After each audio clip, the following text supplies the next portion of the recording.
స్తోత్రం స్తోత్రం స్తోత్రం స్తోత్రం నాయన. ప్రభా నీవు మంచి వాడవు నాయన.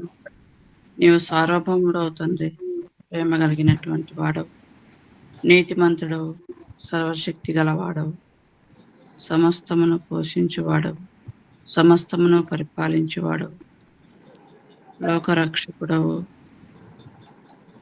దేవుని గొర్రెపిల్లవు, యూదా గోత్రపు సింహమా, బాధలు తీర్చువాడా నీకు స్తోత్రము, స్వస్థపరిచే దేవా నీకు స్తోత్రము, దీనులను లేవనెత్తువాడా నీకు స్తోత్రము, మహోన్నతుడా, జయశాలి అయినటువంటి దేవా మీకే స్తోత్రం, మహిమాన్వితుడైనటువంటి తండ్రి కనుక మీకే స్తోత్రం చేయించుకుంటున్నాను. నా రక్షకుడు, నా సర్వశక్తి మంతుడమైనటువంటి నా గొప్ప దేవా మీకే స్తోత్రం చేయించుకుంటున్నాను. తండ్రి, ఇక్కడ మోకరించినటువంటి ప్రతి ఒక్క బిడ్డను పేరు పేరున దీవించి ఆస్వాదించండి, మీరు ఎక్కడ చాట మరుగుపరచండి. మరి నా వాక్యం చెప్పనున్నటువంటి బిడ్డను మీ యొక్క కృపలో మీ మరుగున ఉంచుకొని తండ్రి, మీ యొక్క నామానికి ప్రభావ మహిమ ఘనత ప్రభావాలు చేయించుకునే భాగ్యాన్ని దయచేయమని వేడుకుంటున్నాను. మరి నా సాంగ్ పాడేటటువంటి వారిని, మరి తండ్రి బైబిల్ రీడింగ్ చేసేటటువంటి వారిని ప్రభా మీ యొక్క ఆధీనంలో ఉంచుకొని మనం వేడుకుంటున్నాను. మరి తండ్రి మమ్మల్ని అందరినీ మీ చేతులకు అప్పేపుకుంటున్నాను. మరి తండ్రి రుక్మిణి సిస్టర్ను, సుధాకర్ను ప్రభా మీ యొక్క ఆధీనంలో ఉంచుకున్నాను. తండ్రి వారికి కావాల్సినటువంటి సమస్తమైనటువంటి ఈవులను సమకూర్చి తండ్రి మీ యొక్క కృపలో నేను సంపూర్ణమైనటువంటి స్వస్థతను చేకూర్చమని వేడుకుంటున్నాను.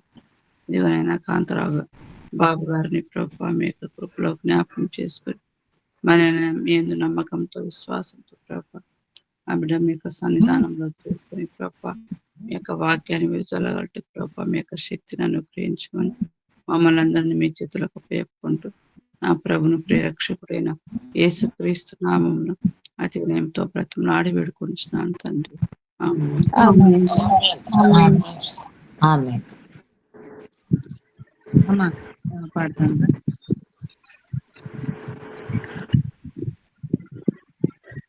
అందరికీ వందనాలమ్మా. కీర్తన పుస్తకం నుంచి 81వ పాట పాడుతున్నాము. భజన చేయుచు భక్త పాలక ప్రస్తుతింతు నీ నామమును. భజన చేయుచు భక్త పాలక ప్రస్తుతింతు నీ నామమును. వృజినములపై జయము నీచిన, వృజినములపై జయము నీచిన విజయుడా నిన్ను వేడుకొందు. భజన చేయుచు భక్త పాలక ప్రస్తుతింతు నీ నామమును. దివ్య పదవిని విడచి నీవు దీనుడావై పుట్టినావు. దివ్య పదవిని విడచి నీవు దీనుడావై పుట్టినావు. భవ్యమైన బోధలెన్నో, భవ్యమైన బోధలెన్నో బాగుగా ధర నేర్పినావు. భజన చేయుచు భక్త పాలక ప్రస్తుతింతు నీ నామమును. నరుల గావను పరము నుండి ధరకు నీవు వచ్చినావు. నరుల గావను పరము నుండి ధరకు నీవు వచ్చినావు. పరుడనైనా నా కొరకు నీ, పరుడనైనా నా కొరకు నీ ప్రాణము నర్పించినావు. భజన చేయుచు భక్త పాలక ప్రస్తుతింతు నీ నామమును.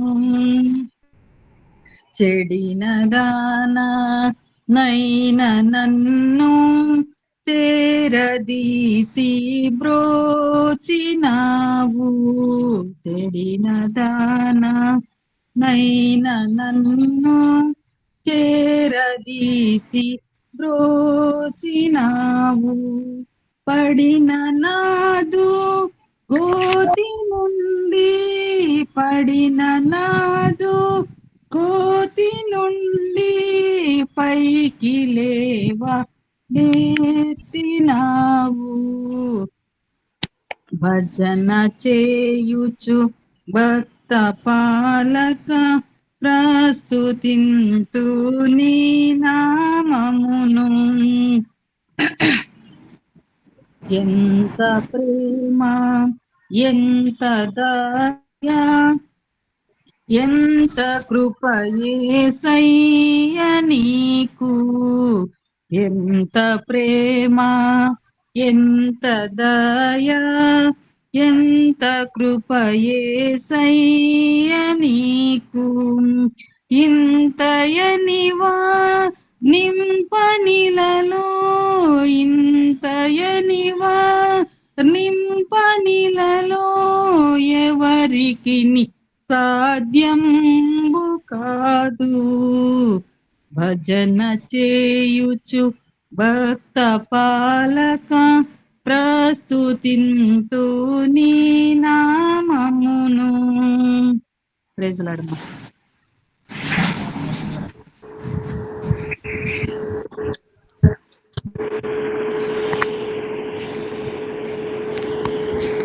అక్క చదివేనా?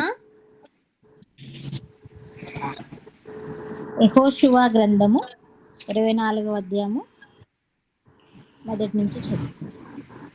యెహోషువ ఇశ్రాయేలుల గోత్రముల వారినందరినీ షెకెములో పోగు చేసి వారి పెద్దలను వారి ప్రధానులను వారి న్యాయాధిపతులను వారి నాయకులను పిలిపింపగా వారు వచ్చి దేవుని సన్నిధిని నిలిచిరి. యెహోషువ జనులందరితో ఇట్లనెను, ఇశ్రాయేలుల దేవుడైన యెహోవా చెప్పునదేమనగా, ఆదికాలము నుండి మీ పితరులు అనగా అబ్రహామునకును నాహోరుకును తండ్రి అయిన తెరాహు కుటుంబీకులు నది యూఫ్రటీసు అద్దరిని నివసించి ఇతర దేవతలను పూజించిరి. అయితే నేను నది అద్దరి నుండి మీ పితరుడైన అబ్రహామును తోడుకొని వచ్చి కనాను దేశమునంతటా సంచరింపజేసి అతనికి సంతానమును విస్తరింపజేసి అతనికి ఇస్సాకును ఇచ్చి తిని. ఇస్సాకునకు నేను యాకోబు ఏశావులనిచ్చి తిని.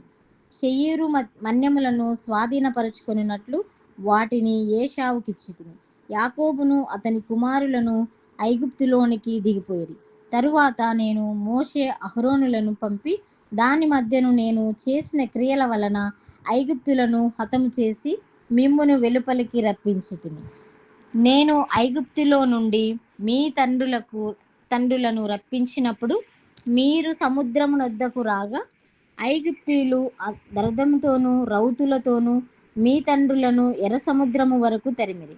వారు యెహోవాకు మొరపెట్టినప్పుడు ఆయన మీకును ఐగుప్తులకును మధ్య చీకటి కల్పించి సముద్రమును వారి మీదికి రప్పించి వారిని ముంచివేసెను. ఐగుప్తు దేశములో నేను చేసిన దానిని మీరు కన్నులారా చూచితిరి. అటు తరువాత మీరు బహుదినములు అరణ్యములో నివసించితిరి. యోర్దాను అద్దరిని నివసించిన అమోరీయుల దేశమునకు నేను మిమ్మును రప్పించినప్పుడు వారు మీతో యుద్ధము చేయగా నేను మీ చేతికి వారిని అప్పగించి తిని. మీరు వారి దేశమును స్వాధీనపరుచుకొంటిరి. వారు మీ ఎదుట నిలవకుండా వారిని నశింపజేసి తిని.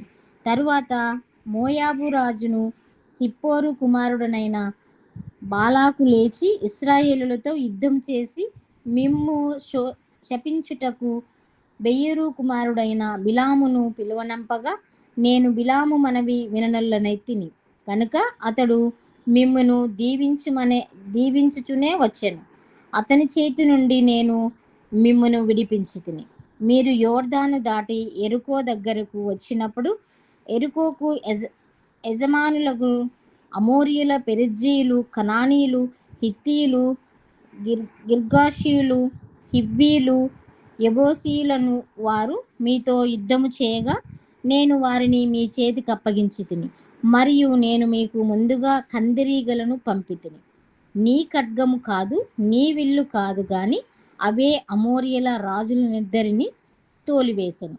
మీరు సేద్యం చేయని దేశమును, మీరు కట్టని పట్టణములను మీకిచ్చియున్నాను. మీరు వాటిలో నివసించుచున్నారు. మీరు నాటని ద్రాక్ష తోటల పండ్లను, ఒలీవ తోటల పండ్లను తినుచున్నారు. కాబట్టి మీరు యెహోవా యందు భయభక్తులు గలవారై ఆయనను నిష్కపటముగాను సత్యముగాను సేవించుచు మీ పితరులు నది అద్దరిని ఐగుప్తులోను సేవించిన దేవతలను తొలగద్రోసి యెహోవానే సేవించుడి. యెహోవాను సేవించుట మీ దృష్టికి కీడని తోచిన ఎడల మీరు ఎవని సేవించెదరో, నది అద్దరిని మీ పితరుల సేవించిన దేవతలను సేవించెదరో, అమోరీయుల దేశమున మీరు నివసించుచున్నారే వారి దేవతలను సేవించెదరో నేడు మీరు కోరుకొనుడి. మీరే వారిని సేవింప కోరుకొనుము. నేనను నా ఇంటి వారును యెహోవాను సేవించెదము అనెను. అందుకు ప్రజలు యెహోవాను విసర్జించి ఇతరుల దేవతలను సేవించిన ఎడల మేము శాపగ్రస్తులమగుదుము. కాగా ఐగుప్తు దేశమును దాసుల గృహములో నుండి మనలను మన తండ్రులను రప్పించి మన కన్నుల ఎదుట ఆ గొప్ప సూచక క్రియలను చేసి మనము నడిచిన మార్గములన్నిటిలోనూ మనము వెళ్ళిన ప్రజలందరి మధ్యను మనలను కాపాడిన యెహోవాయే మన దేవుడు.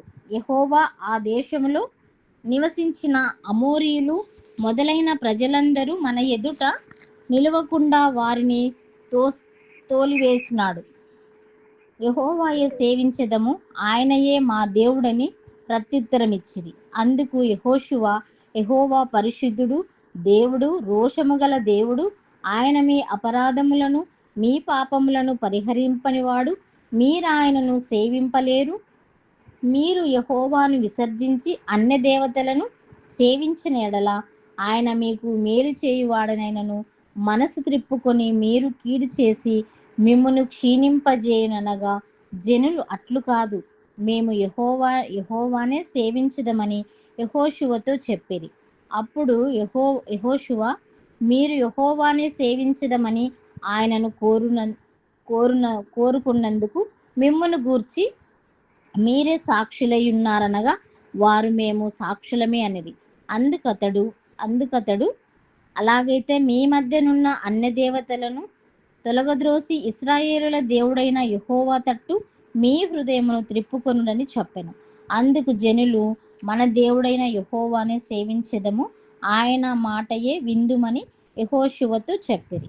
అట్లు యెహోషువ ఆ దినమున ప్రజలతో నిబంధన చేసి వారికి షెకెములో కట్టడను విధిని నియమించి దేవుని ధర్మశాస్త్ర గ్రంథములో ఆ వాక్యములను వ్రాయించి పెద్ద రాతిని తెప్పించి యెహోవా పరిశుద్ధ స్థలములోనున్న సింధూర వృక్షము క్రింద దాని నిలువబెట్టి జనులందరితో ఇట్లనెను, ఆలోచించుడి, యెహోవా మనతో చెప్పిన మాటలన్నీయు ఈ రాతికి వినబడెను గనుక అది మన మీద సాక్షిగా ఉండును.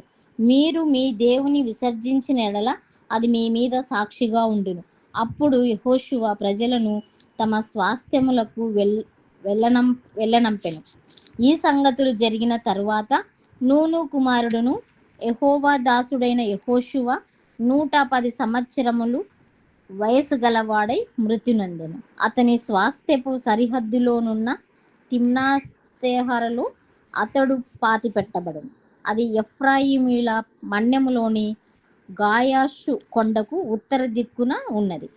యెహోషువ దినములన్నిటను యెహోషువ తరువాత ఇంకా బ్రతికి యెహోవా ఇశ్రాయేలుల కొరకు చేసిన క్రియలన్నిటినీ ఎరిగిన పెద్దల దినములన్నిటిను ఇశ్రాయేలీయులు యెహోవాను సేవించుచూ వచ్చిరి. ఇశ్రాయేలు ఐగుప్తులో నుండి తెచ్చిన యోసేపు ఎముకలను షెకెములో అనగా యాకోబు 100 వరహాలకు షెకెము తండ్రి అయిన హామోరు కుమారుల యొద్ద కొనిన చెవి భాగములో వారు పాతిపెట్టి అవి యోసేపు పుత్రుల చేని భాగంలో పాతిపెట్టి అవి యోసేపు పుత్రులకు ఒక స్వాస్థ్యముగా ఉండెను. మరియు అహరోను కుమారుడైన ఎలియాజరు మృతి నొందినప్పుడు ఎఫ్రాయిమీయుల మన్య ప్రదేశములో అతని కుమారుడైన ఫినెహాసునకు ఇయ్యబడిన ఫినెహాసు గిరిలో జనులు అతని పాతిపెట్టిరి. దేవుడి వాక్యం గురించి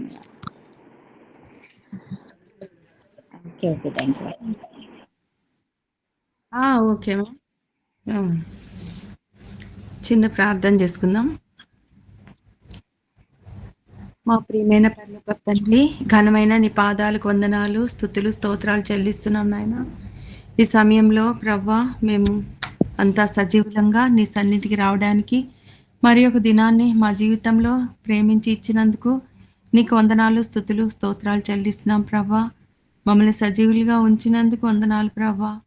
మా ప్రతి కీడ అపాయాల నుండి తప్పించి ప్రవ్వా ఈ క్షేమకరమైన దిన ముగింపులోనికి మమ్మల్ని తీసుకుని వచ్చినందుకు వందనాలు చెల్లిస్తున్నాం. ఈ శ్రేష్టమైన సమయాన్ని నీ సన్నిధిలో మేము గడపడానికి ఆశపడుతున్నాం. దేవా, మాతో మాట్లాడండి. దేవా, మీరే మీ మెల్లని స్వరాన్ని మాకు వినిపించండి. దేవా, అపాత్రురాల్ని, అయోగ్యురాల్ని, ఏ మంచితనం లేని దాన్ని ప్రవ్వా, నమ్మదగని దాన్ని తండ్రి, అలాంటి నన్ను ప్రవ్వా మీ నమ్మకత్వం ద్వారా మీ బిడ్డగా చేసుకున్నారు ప్రవ్వా. మీకు వందనాలు. వేటకాని నుండి తప్పించినారు, నాశనకరమైన గుంట నుండి, జిగుటగల దొంగ ఊబి నుండి లేవనెత్తినారు ప్రవ్వా. తండ్రి అని యోగ్యత ఇచ్చినారు, మీకు వందనాలు. నాకు ఇచ్చిన ఈ రక్షణకై నేను స్తుతించి ఆరాధిస్తున్నాం. దేవా, కల్వరి సిలువలో కార్చిన రక్తాన్ని నా మీద ప్రోక్షించుకుంటూ ధైర్యంతో నీ కృపాసనాన్ని సమీపిస్తున్నాం. దేవా, ఈ సమయాన్ని ఆశీర్వాదకరంగా మార్చండి, మాతో మాట్లాడండి ప్రవ్వా. ఈ సమయాన్ని ప్రవ్వా మీ హస్తాలకు అప్పచెప్తున్నాం. గమనాలన్నీ మీ వైపే ఉండేలాగిన సహాయపడండి. అంతం వరకు మీరుండండి. మీరే మహిమ ఘనత పొందమని మా ప్రియ రక్షకుడైన యేసయ్య నామంలో స్తుతించి ప్రార్థించి అడిగి వేడుకుంటున్నాం తండ్రి. వాయిస్ క్లియర్గా ఉందా?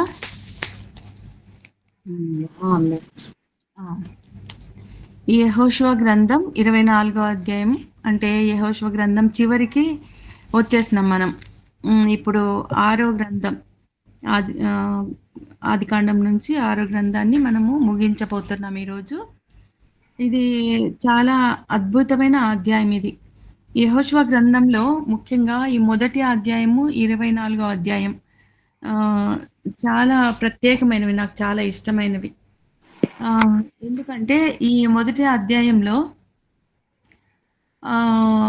దిక్కుతోచని స్థితిలో యెహోషువ ఉండడం చూస్తాం. అంటే తను పరిచారం చేసిన పరిచారకుడిగా ఉండిన మోషే చనిపోవడము, ఆ ఇశ్రాయేలీల భారం అంతా కూడా తన మీద మోపబడ్డము చూసినప్పుడు ఎంతో బలహీనుడిగా, ధైర్యం చెడిన వాడిగా ఉన్న ఆ సమయంలో దేవుడు నిబ్బరం కలిగి ధైర్యంగా ఉండు, నేను నీకు తోడై ఉంటాను, భయపడకు, దిగులు పడకు అని ఎంతో అద్భుతమైన వాగ్దానాలు రిపీటెడ్గా ఇచ్చి తనని ఎంతో ధైర్యపరిచిన విషయాలతో మొదటి అధ్యాయము స్టార్ట్ అవుతుంది. చివరి అధ్యాయంకి వచ్చేసరికి యెహోషువ దాన్ని తిరిగి తను దేవుడిచ్చిన వాగ్దానాల్ని, తన జీవితంలో దేవుడు నెరవేర్చిన విషయాలు గుర్తు చేసుకుంటూ దేవుని కృపని అంతవరకు తనకి ఇశ్రాయేలును నడిపించి యుద్ధాలు జయించి మరి స్వాస్థ్యాన్ని వాళ్ళకి పంచే వరకు దేవుడు తన పట్ల చూపించిన కృపను, తను గొప్పతనాన్ని, తను అనుభవించిన దేవుని నమ్మకత్వాన్ని అన్నిటినీ గుర్తు చేసుకుంటూ మాట్లాడిన మాటలు అన్నమాట 24వ అధ్యాయం. అంతేకాకుండా ఈ ఒక్క అధ్యాయంలోనే ఆదికాండం నుంచి నిర్గమకాండం మొదలుకొని యెహోషువ గ్రంథం వరకు జరిగిన కార్యాలన్నీ చాలా సింపుల్‌గా కొద్ది మాటలతో చరిత్ర అంతా గూడా ఈ అధ్యాయంలో మనము చూస్తాం. అందుకే ఇది చాలా ప్రత్యేకమైనదనమాట. ఇక్కడ ఇక్కడ శాంతక్క, ఆ! సారా సిస్టర్ ప్రైజ్ గాడమ్మా ఉన్నా. Praise the Lord. ఇది మ్యూట్‌లో ఉండండి. మ్యూట్ చేసుకోండి. హలో మ్యూట్ చేసుకోండి సిస్టర్. డిస్టర్బెన్స్ వస్తుంది.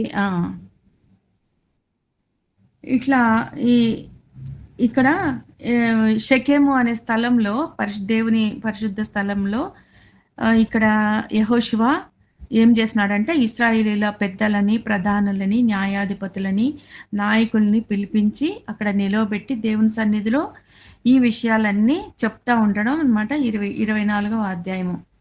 ఈ మోషే ఏ విధంగా అయితే మోయాబ్ మైదానంలో తన మరణానికి ముందు ఇశ్రాయేలీలను అందరినీ పెట్టి ఏ విధంగా అన్ని విషయాలు దేవుడు చేసిన మేళ్ళు, చేసిన కార్యాలు, ప్రతి చరిత్ర స్టార్టింగ్ నుంచి వారికి గుర్తు చేస్తూ ఇప్పటి వరకు ఏ విధంగా కాపాడినాడనే విషయాలు ఏ విధంగా మోషే అప్పుడు వివరించినాడో ఇక్కడ యెహోషువ కూడా ఆ విధంగా తన మరణానికి ముందు ఈ విషయాల్ని వీళ్ళకందరికీ చెప్తూ ఉండడం చూస్తాం ఈ అధ్యాయంలో. 23వ అధ్యాయం 2వ వచనంలో నేను బహు సంవత్సరం గడిచిన వృద్ధుడను అని అనడం చూస్తాం.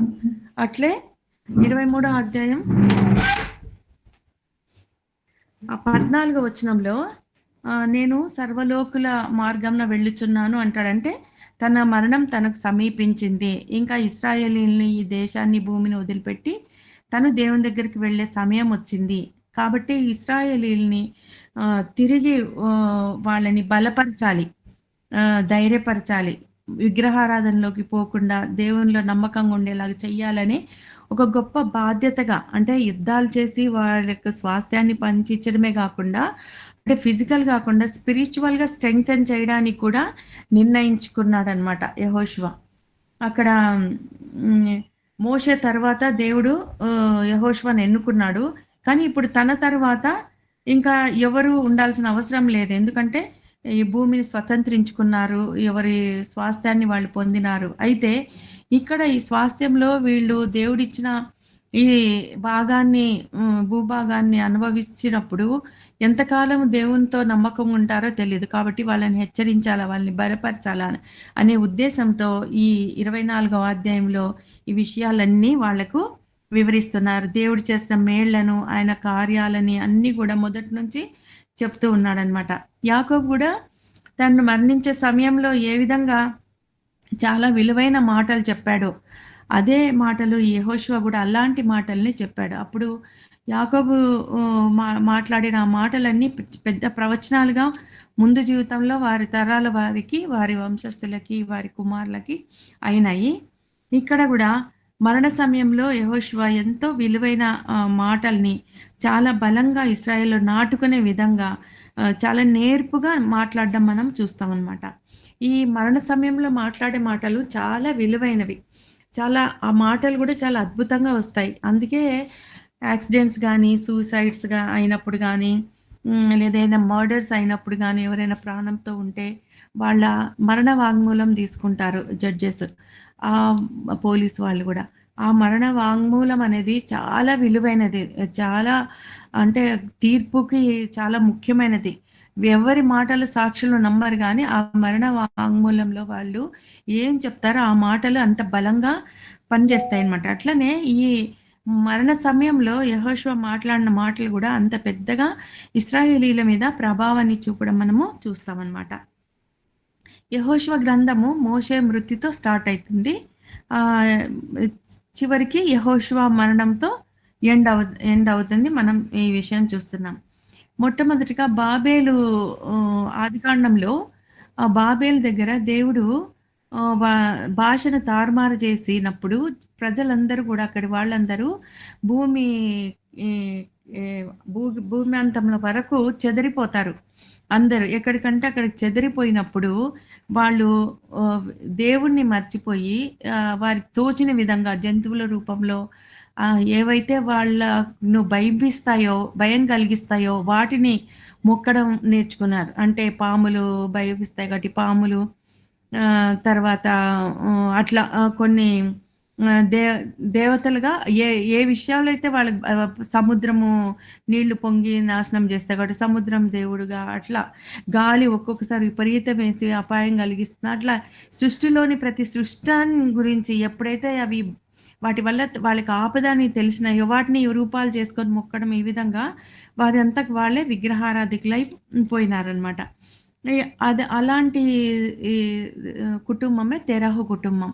ఈ తెరహు కుటుంబం యూఫ్రటీస్ నది అవతల ఉండింది. వాళ్ళ కొడుకే అబ్రహాము. దేవుడు అయితే హృదయాంతాలు ఎరిగిన దేవుడు అబ్రహాన్ని ఏర్పరచుకొని ఆయన్ను అక్కడి నుండి యూఫ్రటీస్ నది అవతల నుంచి యువతల కనాన్ దేశానికి తీసుకొని వచ్చినాడు. ఇక్కడ రా అన్నాడు. వచ్చి ఆ కనాన్ దేశం అంతా కూడా చూపించి, ఇదిగో భవిష్యత్తులో నీ ప్రజలకి, నీ సంతానానికి ఈ దేశాన్ని ఇస్తాను, నీ స్వాస్థ్యాన్ని నీ సంతానానికి స్వాస్థ్యంగా ఇస్తాను అని చెప్పినాడు. యాక్చువల్గా అప్పటికి అబ్రహాంకి పిల్లలు లేరు. అలాంటి సంతానం లేనప్పుడే ఇస్కరేలుగా చేసి ఇక్కడికి తెచ్చి ఈ సంతానానికి దీన్నంతా కూడా హ్యాండ్ ఓవర్ చేస్తాను, వాళ్ళకి స్వాస్థ్యంగా ఇస్తాను అని చెప్పిన విషయం కూడా యెహోషువ మొదలు పెడుతున్నాడు అనమాట. అక్కడి నుంచి గుర్తు చేసుకుంటూ దాన్ని ఏ విధంగా దేవుడు నిజంగా ఈనాడు నెరవేర్చినాడు, ఆ రోజు అబ్రహాంకి ఇచ్చిన వాగ్దానాన్ని ఈ రోజు మన సమయంలో ఏ విధంగా నెరవేర్చినాడో చూడండి అంటూ వాళ్లకు గుర్తు చేస్తున్నాడు. అంతేకాకుండా యాకోబును ఐగుప్తుకి తీసుకుపోవడం, ఆయన సంతానాన్ని ఐగుప్తులో దాసత్వము, బానిసత్వము, బాధలు, తర్వాత మోషే అహరోన్లు వాళ్ళని విడిపించిన విషయము, ఎర్ర సముద్రం దాటించిన విషయం అన్నీ చెప్తూ మీరు వీటిని కన్నులారా చూచినారు కదా ఇవన్నీ అని అంటున్నాడు. చెప్పాలంటే వీళ్ళు కన్నులారా చూసినారంటే వీళ్ళు చిన్నగా ఉండింటారు, అప్పుడు చిన్న పిల్లలుగా ఉండి చూసింటారు వీళ్ళు. అది ఆ విషయాలన్నీ యెహోషువ ఇప్పుడు వాళ్ళకు గుర్తుకు తెస్తున్నాడు. తర్వాత అరణ్యంలో ఏ విధంగా దేవుడు నడిపించినాడు, ఏ విధంగా కాపాడినాడు అనే విషయాలు కూడా సింపుల్గా ఒక సెంటెన్స్లోనే 40 ఏళ్ళ అరణ్య జీవితాన్ని వాళ్ళకు గుర్తు చేసేసినాడు అనమాట. తర్వాత మోయాబీల నుంచి, అమోరీల నుంచి ఏ విధంగా విడిపించినాడు, యోర్దాన్ని ఏ విధంగా దాటించినాడు, ఈ విధంగా ఈ 7 రకాల జనాలు, తెగల జనాలు యోర్దాన్ అవతల ఉంటే వాళ్ళనందరి నుంచి ఏ విధంగా వాళ్ళని ఓడించి జయమిచ్చి ఈ వాళ్ళు కట్టని పట్టణాలు, మంచి మంచి ఇళ్ళు, ఆ ఇళ్ళు వీళ్ళకు స్వాస్థ్యంగా వచ్చినాయి. వాళ్ళు నాటలేదు ద్రాక్ష తోటలు, తర్వాత ఒలివ తోటలు, ఆ పండ్లు వాళ్ళు ఇప్పుడు తింటున్నారనమాట. వాళ్ళు నాటనివి తింటున్నారు. ఈ విధంగా దేవుడు ఎట్లా మేళ్ళు చేస్తున్నారనేది వాళ్ళకు గుర్తు చేస్తూ ఉన్నాడనమాట.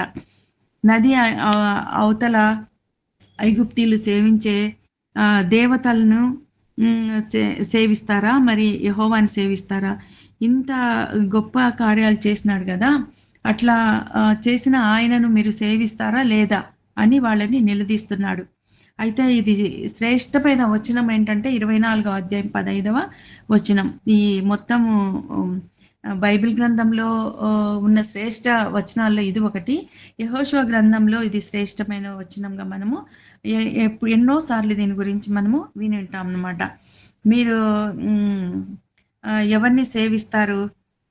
ఐగుప్తు దేవతలనా, అమోరీల దేవతలనా, లేదా యెహోవా తట్టు తిరుగుతారా? మీరు ఎవరిని సేవిస్తారో కానీ నేను నా ఇంటి వారు యెహోవాను సేవిస్తాం అని ఛాలెంజ్ చేసి చెప్తున్నాడు అనమాట. అంటే ఈ గత విషయాలన్నీ చెప్తూ దేవుడు ఎంత నమ్మకంగా ఉన్నాడు, ఎంత కాపాడినాడని చెప్తూ తిరిగి మీరు ఆయనను సేవిస్తారా లేదా అంటే వీళ్ళు ఇంతకుముందు మీరు సేవించిన ఐగుప్తీయుల దేవతలను అమోరీల అని అంటే వీళ్ళు ఇశ్రాయేలీలు అప్పుడు ఐగుప్తీయుల దేవతల్ని కూడా సేవించినట్టు మనము అర్థం చేసుకోవచ్చు. అంటే యెహోవాను పూర్తిగా మర్చిపోయి ఎప్పుడైతే వారు బానిసత్వం కింద వచ్చి ఎక్కువగా కష్టపెట్టినప్పుడు, ఇబ్బంది పడినప్పుడు యెహోవా దేవుణ్ణి వాళ్ళు గుర్తు చేసుకోవడం మనము చూడొచ్చు అనమాట. కాబట్టి ఆ విషయాన్ని యెహోషువ వీళ్ళతో అంటున్నాడు.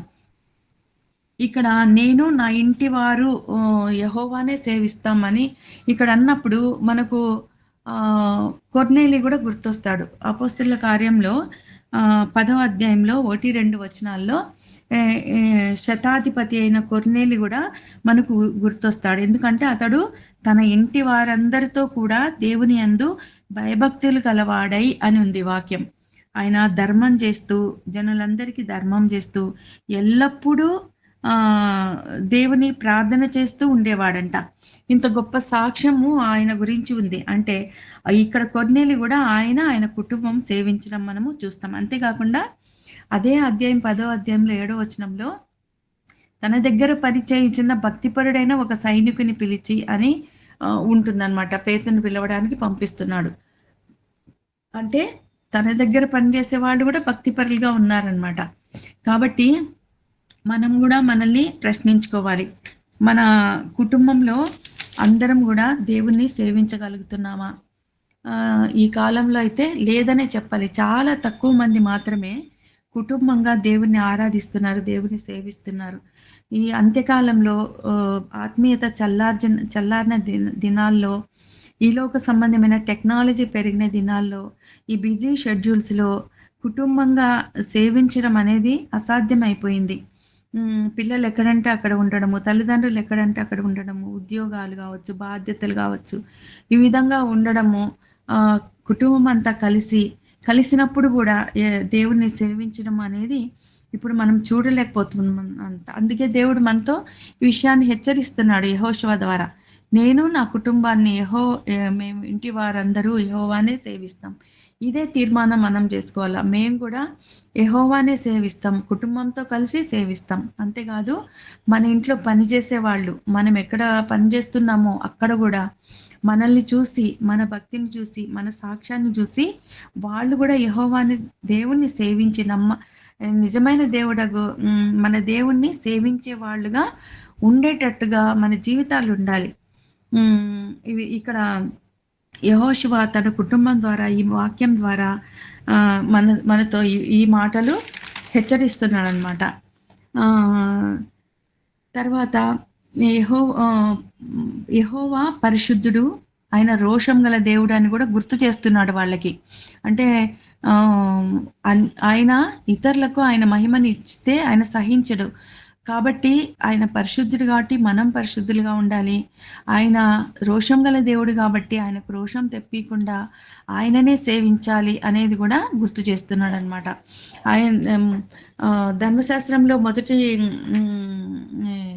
కట్టడ కూడా అదే కదా, నేను యెహోవాను, నేను తప్ప మీకు ఇంకొక దేవుడు ఉండకూడదు, ఏ రూపంలో కూడా విగ్రహాన్ని చేసుకొనకూడదు, దాన్ని ఆరాధించకూడదు అని దేవుడు సెలవిస్తూ ఉంటే, ఇక్కడ ఆయన రోషంల దేవుడు అనేది ఈ విధంగా యెహోషువ వీళ్ళకి గుర్తు చేస్తున్నాడు అనమాట. అప్పుడు చివరికి వాళ్ళ నోటి నుంచే వాళ్ళతో చెప్పిస్తున్నాడు అనమాట 21వ వచనంలో. అట్లు కాదు, మేము యెహోవానే సేవిస్తాం అని రిపీటెడ్గా చెప్పడం చూస్తాం మనం. అంటే యెహోషువ చాలా తెలివిగా దేవుడిచ్చిన జ్ఞానంతో ఈ విధంగా జ్ఞానాత్మ పూర్ణుడయి వీళ్ళని హెచ్చరించినప్పుడు వాళ్ళకి తెలియకుండానే వాళ్ళ నోట్లో నుండి ఈ మాటలు వస్తున్నాయి. వాళ్ళతో వాళ్ళొక తీర్మానం చేసుకునేలాగా వాళ్ళని నడిపించడం అనమాట. రిపీటెడ్గా ఈ మాటలు వాళ్ళు చెప్పడం కూడా చూస్తాం. ఇవన్నీ కూడా షెకెం అనే స్థలంలో ఆయన కట్టడలని, ఆజ్ఞలన్నీ కూడా నియమించి ఒక ధర్మశాస్త్ర గ్రంథంలో వాటిని అన్నిటిని రాయించి మళ్ళీ ఒక పని చేస్తున్నాడు అనమాట. వీళ్ళకు ఊరికే చెప్తే లాభంలే, వాళ్ళకు ఒక గుర్తు అనేది ఉండాల, ఒక సాక్షిగా నిలబెట్టడం అనేది ఉండాల. ఇంతకుముందు కూడా యోర్దాన్ నది దాటినప్పుడు ఏ విధంగా 12 రాళ్ళని తెచ్చి నాటించి అది గుర్తుగా ఉన్నాడో, వాటి మీద ధర్మశాస్త్ర గ్రంథాలని రాయించినాడో, ఇక్కడ కూడా ఒక సాక్షిగా ఉండేందుకు వాళ్ళతో ఒక రాయిని తెచ్చి అక్కడ నాటించి, ఆ రాయి ఆ స్థలంలో, షెకెం అనే స్థలంలో ఒక మాట చెప్తున్నాడు. సింధూర వృక్షం కింద నిలవబెట్టినాడు దాన్ని. ఆయన ఏమంటున్నాడు వాళ్ళతో, మన మాటలన్నీ కూడా ఈ రాతికి వినబడినాయి, ఇది సాక్షిగా ఉంటుంది. కాబట్టి మీరు ఎప్పుడైనా కానీ తప్పిపోకుండా ఈ రాయిని చూసినప్పుడు ఈ మాటలన్నీ గుర్తు చేసుకోండి అని చెప్తున్నాడు. ఇక్కడ రాయి వినింది అని చెప్పడం ఒక ఆశ్చర్యం. అది ఒక నిర్జీవమైనది అయినా కూడా మాటలు అనేది వింటుంది. అంటే దేవుని సృష్టి నిర్జీవమైనట్లు మనకు కనిపించిన అవి కూడా దేవుని మాటలు వింటాయి. మన మాటలు కూడా వింటాయి. దేవునికి లోబడతాయి అనేది మనము గుర్తు చేసుకోవాలన్నమాట. ఆయన స్వరూపంలో ఉన్న మనము దేవుని మాటలు వినకుండా ఉంటాం కానీ నిర్జీవంగా కనిపించే వాటన్నిటిలో కూడా అవి సాక్షులుగా మన మీద ఉండి మన మాటలు వింటాయి. మనకు సాక్షులుగా మనం చేసే చేష్టలకి కూడా అవి సాక్షులుగా ఉంటాయని దేవుడు హెచ్చరిస్తున్నాడు ఇక్కడ. ఆకాశమా ఆలకించు, భూమి చెవియొగ్గు అని కూడా వాక్యంలో రాయబడింది. అంటే ఆకాశము భూమి కూడా అవి నిర్జీవమైనవే అయినా కూడా అవి కూడా మాటలు వింటాయి అనేది గుర్తు చేసుకోవాలి మనం ఇక్కడ. తర్వాత దుమ్ము కూడా యేసుప్రభు తన శిష్యుల్ని లోకంలోనికి పంపించినప్పుడు సువార్త చెప్పినప్పుడు ఎవరైనా మిమ్మల్ని చేర్చుకోకపోతే ఆ పట్టణము దులుపండి అని అంటారు. అంటే ఆ దుమ్ము సాక్షిగా ఉంటుంది అనమాట. పట్టణస్థులు దేవుని మాటలు వినలేదు, వీళ్ళ మాటలు వినలేదు అనేది. కాబట్టి పాద ధూళి కూడా సాక్షిగా ఉంటాయనేది, మాట్లాడతాయి అనేది మనము గుర్తు చేసుకోవాలా. మీ ఇంట్లో రాళ్ళు ఇటుకలు కూడా మాట్లాడతాయి అనేది మనకు సాక్షులుగా అవి మనకు చెప్తాయి అనేది మనము గుర్తు చేసుకొని మనం ఎంతో భయంతో భక్తితో మన మాటల విషయంలో కానీ మన చేతల విషయంలో కానీ ఎంతో జాగ్రత్తగా ఉండాలి. ఇవన్నీ కూడా రేపు పొద్దున అంత్యదినంలో దేవుని దగ్గర తీర్పు దగ్గర నిలబడినప్పుడు మన పక్షాన అవి సాక్ష్యమిచ్చేవిగా ఉంటాయనేది మనము మర్చిపోతాం మనం చాలాసార్లు. కాబట్టి అవి గుర్తు చేసుకోవాలా. సజీవమైన రాళ్లగా దేవుడు మనల్ని చేసి ఆయన ఆలయానికి కట్టబడే రాళ్లుగా మనల్ని ఆయన చేసినాడు అనేది వాక్యంలో ఉంది. మరి సజీవమైన రాళ్లుగా ఉన్న మనం కూడా దేవుని మాటలు వింటూ దేవుడిచ్చిన జీవాన్ని ఇతరులతో పంచేవారిగా ఉండాలన్నమాట. కాబట్టి దేవుడి సృష్టి ద్వారా కూడా దేవుడు మాట్లాడతాడు, దేవుడు హెచ్చరిస్తాడు, వాటిని సాక్ష్యంగా ఉంచుతాడు అనేది మనం గుర్తు చేసుకొని మనం హెచ్చరించబడుతున్నాం ఇక్కడ. తర్వాత ఈ మాటలన్నీ చెప్పిన తర్వాత 110 సంవత్సరాల వయసులో యెహోషువ మృతి పొందాడు. తిమ్నత్ సెరహు అనే స్థలంలో తన స్వాస్థ్యంలో పాతిపెట్టబడ్డాడు. యెహోషువ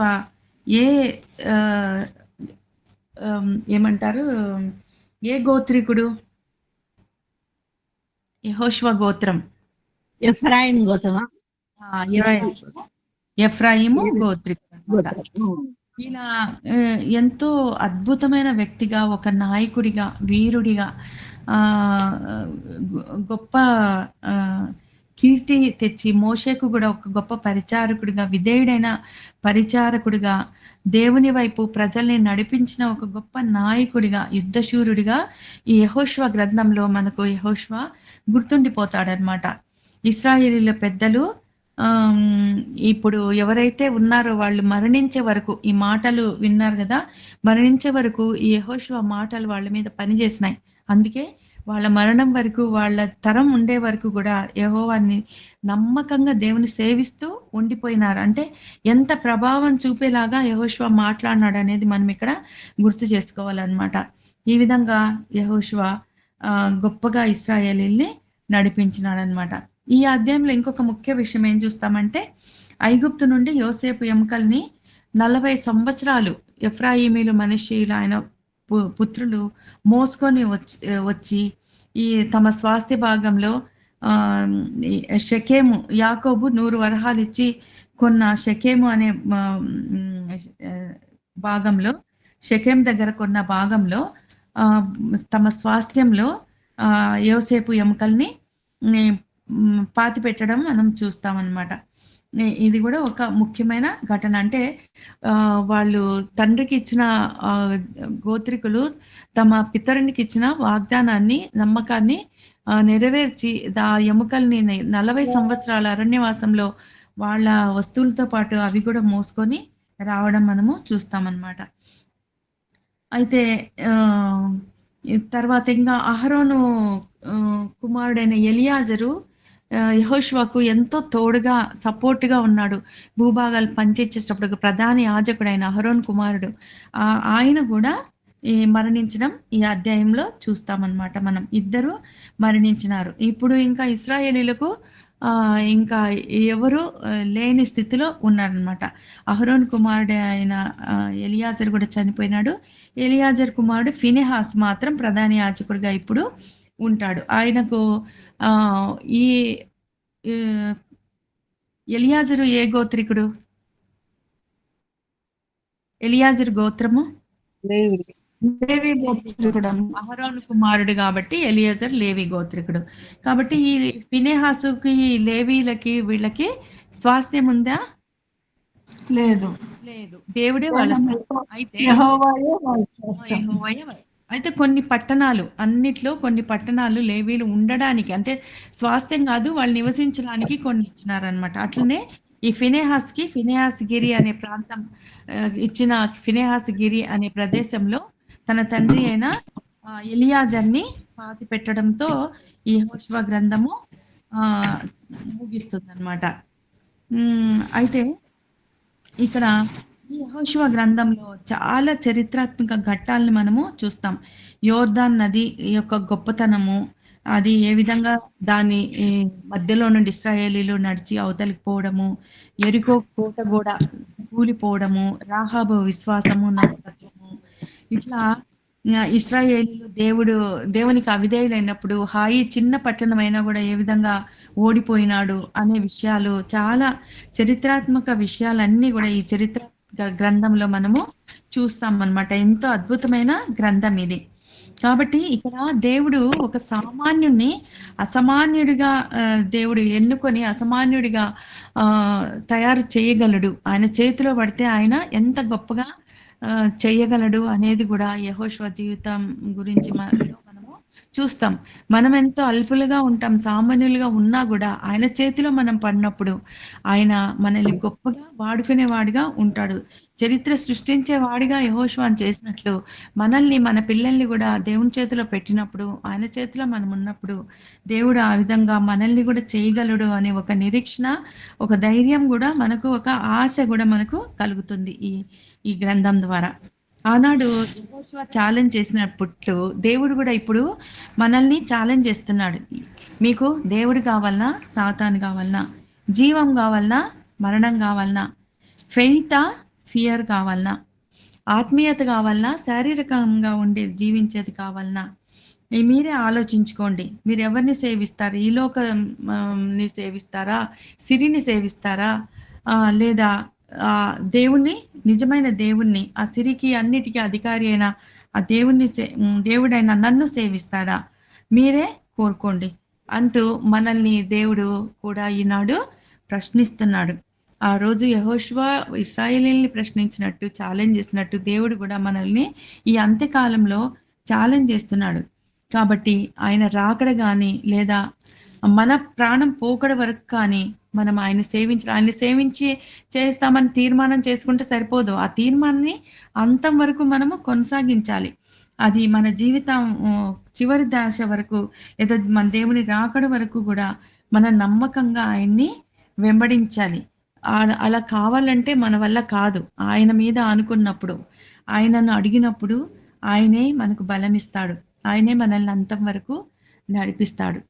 దేవుడు ఆ విధంగా మనల్ని అందరినీ యెహోషువను బలపరిచినట్టు మనల్ని బలపరిచి, యెహోషువకు రకరకాల పరిస్థితుల్లో తన జీవితంలో తోడైనట్టు మనతో కూడా మన జీవిత యాత్రలో తోడైండి అంతవరకు మన చేయి విడకుండా నడిపించును గాక. ఆమెన్. ఆమెన్. ఆమెన్. ఇక్కడ నుంచి కళ్యాణ దుర్గం నుంచి ఇస్తారు వాక్యము అక్క కర్నూలు పోలేదా? లేదక్క, రేపు ఎర్లీ మార్నింగ్ బయలుదేరతా. సంతోషం అబ్బా.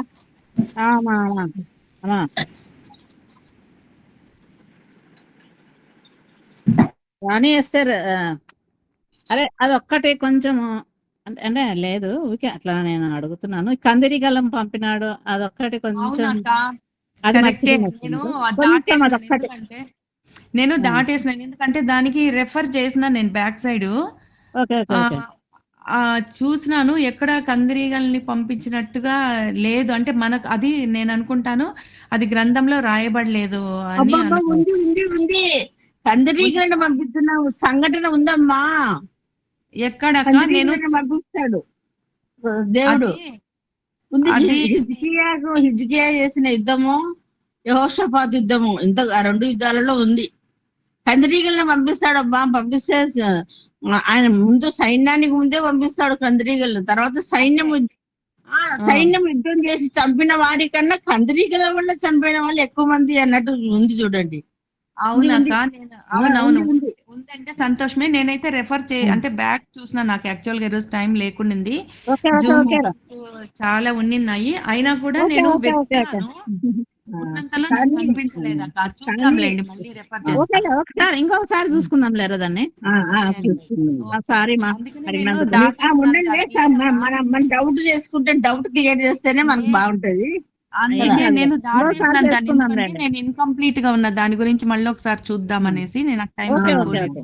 ఓకే ఇంకో లేరా. మాట అబ్బా, మిగతా ధర్మశాస్త్రం అంతా చదువుతుంటే కొంచెం కష్టంగా ఉన్నట్టుంటది. యెహోషువ కాడికి వచ్చే లోపల ఎంత హాయిగా ఉంటది చూడు, క్లియర్ గా.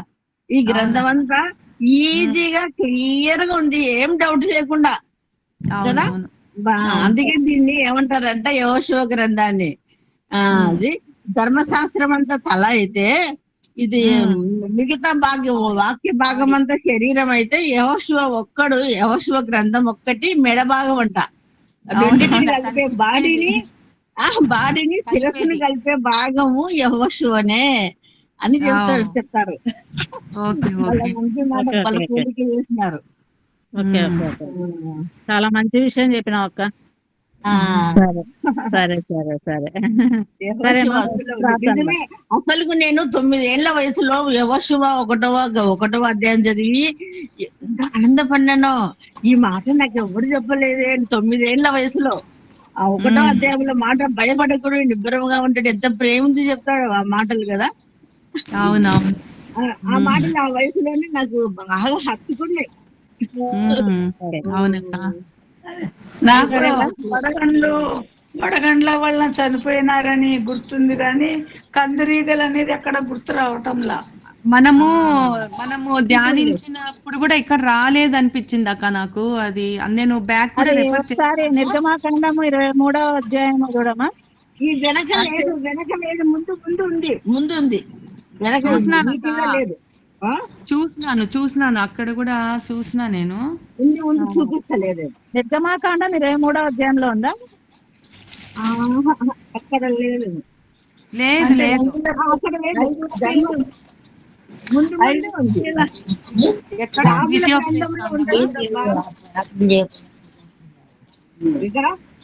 ఇక్కడ 7:20.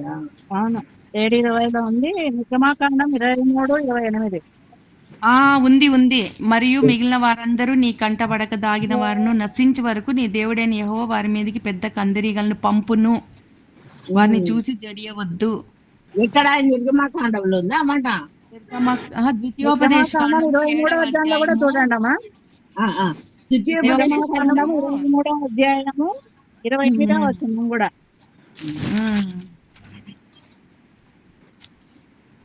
అదే పంపినట్టు లేదు కానీ పంపును అనేది ఉంది.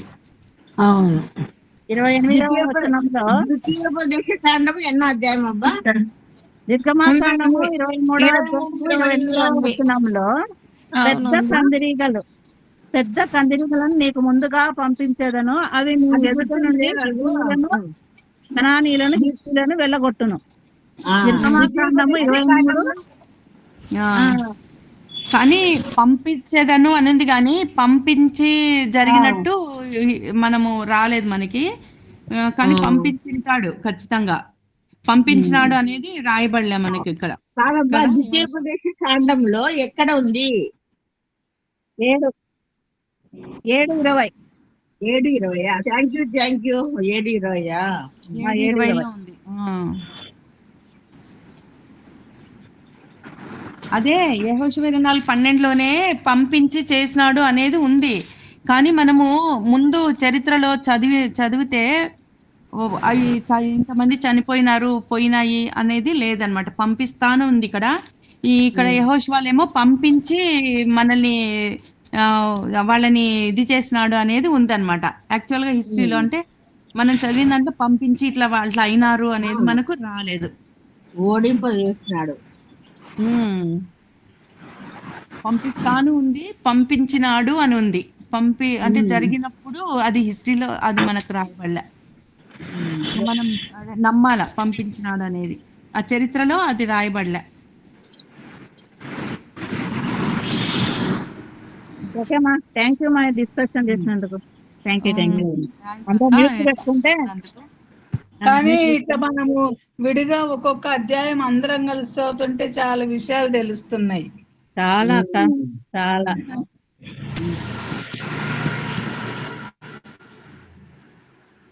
మ్యూట్ లో ఉందామా? స్టార్ట్ చేస్తాను. చేయబ్బా. కొంచెము నాకు కొంచెం ఆరోగ్యం నెమ్మది ఒక విధంగా ఉందబ్బా, నెమ్మదిగా లేదు ఆరోగ్యము అక్క కొంచెం ఆరోగ్యం కోసం ప్రార్థన చేద్దాం. ఓకే అక్క. స్తోత్రం నాయన, వందనాల ప్రభువా.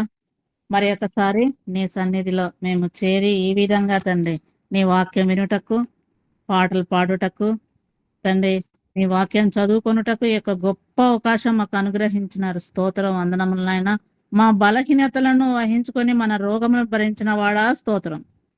మన రోగములను భరించి మన వ్యసనములను వహించిన వాడా స్తోత్రం ప్రభు. మా సమాధానార్థమైన శిక్షను వహించిన వాడా స్తోత్రం. స్తోత్రం తండ్రి. తండ్రి మా కొరకు అపహసించబడిన వాడా స్తోత్రము. నరుల చేత నిందింపబడిన వాడా స్తోత్రం. స్తోత్రం నాయన తండ్రి. మిమ్మల్నే మేము తండ్రి కొనియాడుతున్నాము, ప్రార్థిస్తున్నాం ప్రభు. స్తోత్రం వందనములు నాయన తండ్రి అని మొరపెట్టుకుని అడుగుతున్నాము. మా అక్కర్లన్నీ మీరు తీస్తూ వస్తున్నారు తండ్రి. జూమ్ మీటింగ్ లో ఉన్న వాళ్ళందరికీ తండ్రి స్వస్థత కలగజేస్తున్నారు. స్తోత్రం వందనములు ప్రభు. తండ్రి ఇప్పుడు వాక్యంలో చదివినట్టు రీతిగా తండ్రి తండ్రి నేనును నా ఇంటి వారును యెహోవాను సేవించదము అని చెప్పినారు ప్రభు. ఎన్నో మేము మర్మాలను తండ్రి ఈ యొక్క వాక్యం ద్వారా మేము నేర్చుకోగలిగినాము ప్రభు. తండ్రి స్తోత్రం వందనములు ప్రభు. తండ్రి మీ యొక్క యెహోషువ గ్రంథంలో తండ్రి మేము ఎన్నో విషయాలు తెలుసుకోగలిగినాం. స్తోత్రం వందనములు నాయన తండ్రి అని మొరపెట్టుకుని అడుగుతున్నాం. మరి తండ్రి కృపలో భద్రపరచండి తండ్రి. ఈ జూమ్ మీటింగ్ లో పాల్గొన్న ప్రతి ఒక్క బిడ్డను ఆశీర్వదించండి. మేము విన్న వాక్యం తండ్రి ఆది కాండం నుంచి యెహోషువ గ్రంథం వరకు మేము విన్న వాక్యాలను మేము జ్ఞప్తికి తెచ్చుకొని తండ్రి వాక్యానుసారంగా జీవించే భాగ్యం మాకు అందరికి అనుగ్రహించమని వేడుకుంటున్నాం నాయన. స్తోత్రం వందనములు ప్రభా. ఎవరెవరైతే అనారోగ్యంతో బాధపడుతున్నారో వాళ్ళందరినీ ముట్టి స్వస్థత చేకూర్చండి తండ్రి. కాంతారావు బాబు గారిని ముట్టండి తండ్రి, పూర్తి స్వస్థత చేకూర్చండి. అదేవిధంగా తండ్రి జయరాజ్ గారిని ముట్టండి తండ్రి. అదేవిధంగా ప్రభా రుక్మిణి సిస్టర్ గారిని కూడా ముట్టండి ప్రభా. చంద్రపాలన్నను ముట్టండి తండ్రి. వేదనాయకమనను ముట్టండి. ప్రసాద్ బాబుని కూడా ముట్టండి ప్రభా. ఇంకా స్వర్ణకను కూడా ముట్టండి ప్రభా. ఇంకా ఎవరెవరైతే అనారోగ్యంతో బాధపడుతున్నారో వాళ్ళందరినీ ముట్టి స్వస్థత చేకూర్చండి నాయన తండ్రి. మా సంఘంలో సేవ చేసినటువంటి బిషప్ గారిని, వారి యొక్క ఫ్యామిలీని, అదేవిధంగా పాస్టర్ యొక్క ఫ్యామిలీస్ను అందరినీ ముట్టి తండ్రి వాళ్ళు నిబద్ధంగా తండ్రి నీకు మహిమ తెచ్చి బిడ్డగా జీవించలాగన తండ్రి నీ వాక్యంలో నడుచులాగన సహాయం దయచేయండి తండ్రి. ఎంతో అనైక్యత ఉంది ప్రభా. ఐక్యతను సిద్ధింపచేయండి నాయన. సంఘంలో అందరూ ఐక్యత కలిగి నివసించి నీ నామాన్ని గణపరిచే భాగ్యం అందరికీ అనుగ్రహించమని వేడుకుంటున్నాం తండ్రి. స్తోత్రం వందనములు ప్రభా. జయమ్మ మార్క ఆంటీని తండ్రి ముట్టండి, పూర్తి స్వస్థత చేకూర్చండి ఆయన. ఆంటీకి ఇచ్చినటువంటి యొక్క అనుభవాలు మాకు ఎన్నో తెలుసుకుంటున్నాం తండ్రి. ఆంటీ ద్వారా మేము ఎన్నో విషయాలు తెలుసుకోగలుగుతున్నాము. వాళ్ళ యొక్క కుటుంబాన్ని ఆశీర్వదించండి. అంకులకు కూడా నెమ్మది కలగజేయండి తండ్రి. అదేవిధంగా సునంద ఫ్యామిలీని ముట్టండి ప్రభా. వారికి కావాల్సినటువంటి అవసరతలు తీర్చమని వేడుకుంటున్నాం నాయన తండ్రి. ప్రేమ యొక్క వాళ్ళ ప్రేమ పరిచయం నెహమ్యా బ్రదర్ పరిచయం చేస్తున్నారు తండ్రి. వాళ్ళ యొక్క పరిచయం కూడా నూరంతలుగా అభివృద్ధి చేయమని వేడుకుంటున్నాము తండ్రి. హుల్దా వివాహ విషయం అడుగుతున్నాం ప్రభా. అదేవిధంగా తండ్రి కొడుకు విషయంలో తను ప్రార్థిస్తుంది ప్రభా. మీ చిత్తం ఏమైనదో తెలియదు కానీ ప్రభా కొడుకు విషయంలో మీరే తోడునీడుగా ఉండండి. జీసునిత వాళ్ళ ఫ్యామిలీ కోసం కూడా ప్రార్థిస్తున్నాం. వాళ్ళ యొక్క ఫ్యామిలీలో ఉన్నటువంటి పిల్లలను భర్తను దీవించమని వేడుకుంటున్నాము. అదేవిధంగా శోభ ఫ్యామిలీని తండ్రి భాస్కర్ అన్నను ముట్టండి ప్రభా. అన్నకు కావాల్సినటువంటి ఆరోగ్యం కుమ్మరించండి. బిడ్డ విషయంలో కూడా మీరే తోడునీడగా ఉండండి తండ్రి. అదేందా తండ్రి సోని, మౌనిక వాళ్ళు శైలజ రావటం లేదు ప్రభా. నీ చిత్తం ఏమైనదో తెలియదు కానీ తండ్రి, వాళ్ళని కూడా మా యొక్క మీటింగ్లో పాల్గొనలాగిన సహాయం దయచేయమని వేడుకుంటున్నాము తండ్రి.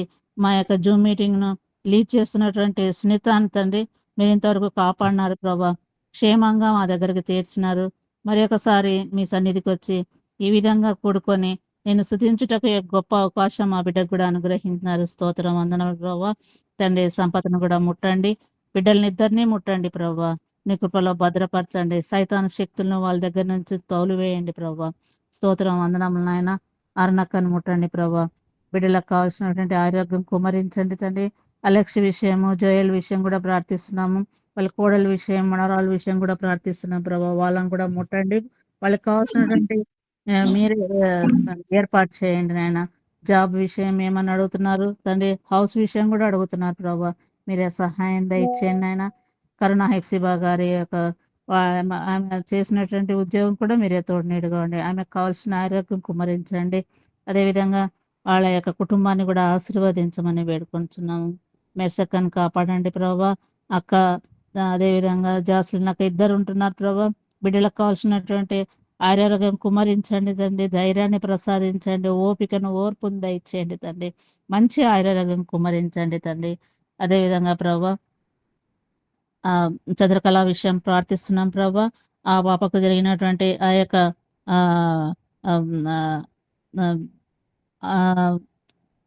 ఎన్నో అవకతవకలు జరిగినాయి ప్రభా తండ్రి.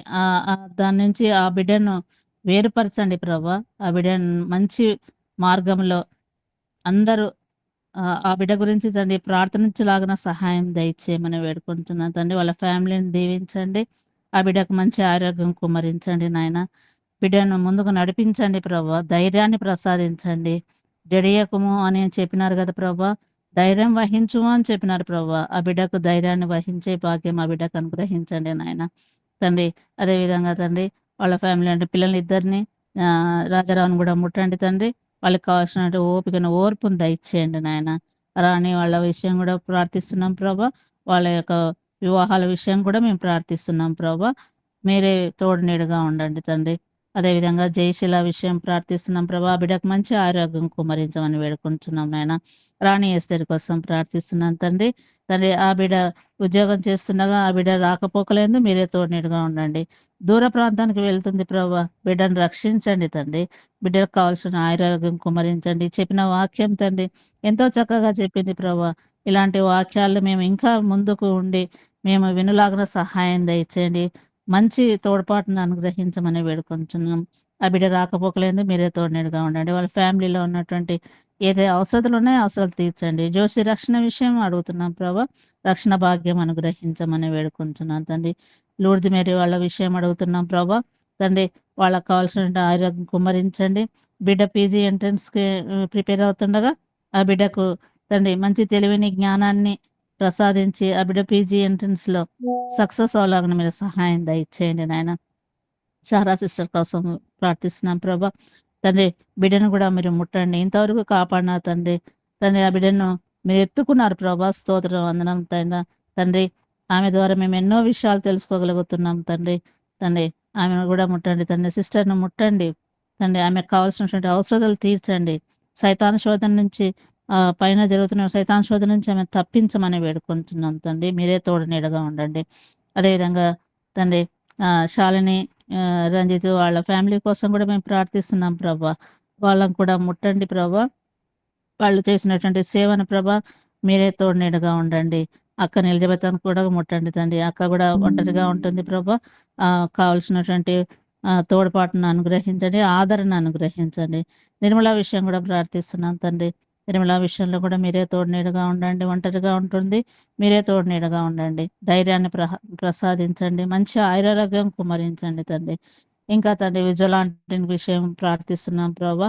విజయలాంటి వాళ్ళకి ఫ్యామిలీ విషయాన్ని కూడా ప్రార్థిస్తున్నాము తండ్రి. మీరే దగ్గర ఉండి ఆ బిడ్డ చేసినట్టు సేవను కూడా మీరే దగ్గర ఉండి తండ్రి ఆమెకు కావాల్సిన ఆరోగ్యం కుమ్మరించండి. వాళ్ళ ఫ్యామిలీని కూడా దీవించమని వేడుకొంచున్నాము. అదేవిధంగా తండ్రి శాంతకుమార్ అక్క విషయం ప్రార్థిస్తున్నాను తండ్రి. అక్కకు కూడా తండ్రి మంచి ఆరోగ్యం కుమ్మరించండి, నెమ్మది ప్రసాదించండి. అనారోగ్యంగా ఉందని చెప్పింది ప్రభా, బిడ్డకు మంచి ఆరోగ్యం ప్రసాదించండి తండ్రి. నీ అందు విశ్వాసం కలగ బిడ్డ తండ్రి, ఆ బిడ్డను మంచి ఆరోగ్యం కుమరిస్తే ప్రభా, ఆమె ఇంకా ముందుకు పోయి నీ సేవను నూరంతలుగా అభివృద్ధి చేస్తారు తండ్రి. ఆ బిడ్డను ముట్టండి, పూర్తి స్వస్థత చేకూర్చమని వేడుకుంటున్నాం. బిడ్డల విషయం తండ్రి, సాగర్ విషయము, సురేష్ విషయము ప్రార్థిస్తున్నాం ప్రభా. వాళ్ళని కూడా తండ్రి మీరే ముట్టండి, వారికి కావాల్సిన అవసరాలు ఏమున్నాయో అవి తీర్చమని వేడుకుంటున్నాం నాయన. అదేవిధంగా తండ్రి, ఇంకా నేను ఎవరైతే మర్చిపోయినానో ప్రభా, ఆ బిడ్డలను అందరినీ కూడా మీరే వాళ్ళకి కావాల్సినటువంటి అవసరాలు తీర్చండి. అరుణక్క వాళ్ళ విషయం మాట్లాడుతున్నాను తండ్రి. అరుణక్క వాళ్ళ విషయం కూడా ప్రార్థిస్తున్నాం ప్రభా. వాళ్ళ విషయంలో కూడా మీరే తోడునీడగా ఉండండి. ఇంకా తండ్రి, ఈరోజు ప్రయాణం చేస్తున్నటువంటి బిడ్డలందరినీ మీరు తండ్రి క్షేమంగా వాళ్ళ యొక్క గమ్యానికి చేరలాగా మీరు సహాయం దయచండి. జన్మదినం జరుపుకున్నటువంటి బిడ్డలను, పెళ్లి రోజు జరుపుకున్నటువంటి బిడ్డలను కూడా ఆశీర్వదించండి. మా చర్చి టవర్ కోసము పాటుపడుతుండగా తండ్రి, ఆ చర్చి కావలసినటువంటి ఆర్థిక సహాయాన్ని కూడా మీరే ముందు ఉండి నడిపించమని వేడుకుంటున్నాం తండ్రి. మేమేమన్నా తప్పు చేసింటే క్షమించండి ప్రభువా. మరియమ్మ అక్కను కూడా ముట్టండి తండ్రి. అక్కకు కావాల్సినటువంటి అవసరాలు ఏమున్నాయో తెలియదు, ఆ అక్కను కూడా ముట్టండి. శోభాను ముట్టండి తండ్రి. యెరూషలేం గురించి ప్రార్థన చేయండి. యెరూషలేము క్షేమం కోసం ప్రార్థిస్తున్నాం తండ్రి. మేము మర్చిపోతున్నాం ప్రభా, మమ్మల్ని క్షమించండి నాయన. కానీ యెరూషలేము తండ్రి క్షేమం కోసము ఎంతో మంది ప్రార్థిస్తున్నారు, కానీ మీరు బైబిల్ వాక్యాన్ని చెప్పినారు యెరూషలేం క్షేమం కోసం ప్రార్థించమని. కానీ మేము ప్రార్థించలేకపోతున్నాం ప్రభా తండ్రి. స్తోత్రం, వందనములు నాయన తండ్రి. అందరూ నిన్ను సేవించి అందరూ నేను కొనియాడా భాగ్యము, ఆ యెరూషలేం కోసం ప్రార్థించే భాగ్యం అనుగ్రహించమని వేడుకుంటున్నాం. ఇంకా ఎవరెవరైతే తండ్రి అనారోగ్యంతో బాధపడిన వాళ్ళందరినీ ముట్టండి తండ్రి. మా ఫ్యామిలీని ముట్టండి తండ్రి. నన్ను, నా భర్తను, నా బిడ్డను, మా అల్లుని, నా మనవరాళ్ళను తండ్రి అందరినీ ముట్టి పూర్తి స్వస్థత చేకూర్చండి. అందరూ రక్షణ భాగ్యంలోకి నడిపించే భాగ్యం అనుగ్రహించండి. నీ కృపలో భద్రపరచండి నాయన. ఈ రాత్రి వేళ తండ్రి మీరు ఇచ్చిన ఆహారం భుజించుకొని మా పడకలకు మేము వెళ్ళుచుండగా తండ్రి, మా పడకల చుట్టూ, మా చుట్టూ, మా యొక్క గృహం చుట్టూ నీ యొక్క దేవదూతలను కావలించి రేపు ఉదయాన్నే తిరిగి లేచి నేను స్తుతించే భాగ్యం మాకు అందరికీ అనుగ్రహించమని ఈ కొద్ది విన్నపంలో మా ప్రభువైన యేసుక్రీస్తు పేట వేడుకుంటూ ప్రార్థిస్తూ పొంది ఉన్నాం ప్రభువా. ఆమేన్. నామం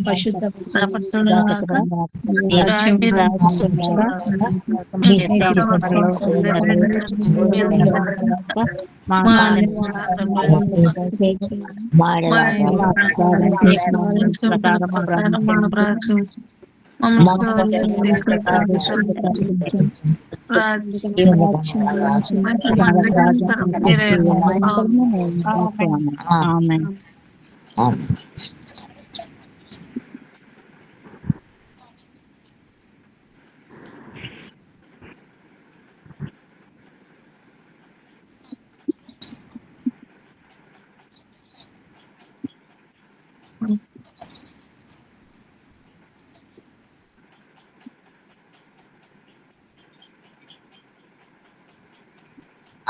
వినబడుతుందా?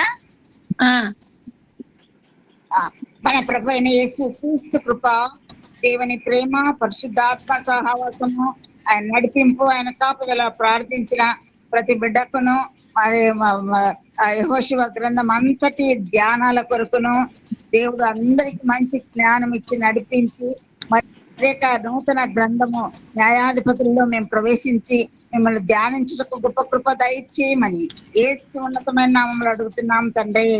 ఆమేన్. ఆమేన్. ఆమేన్.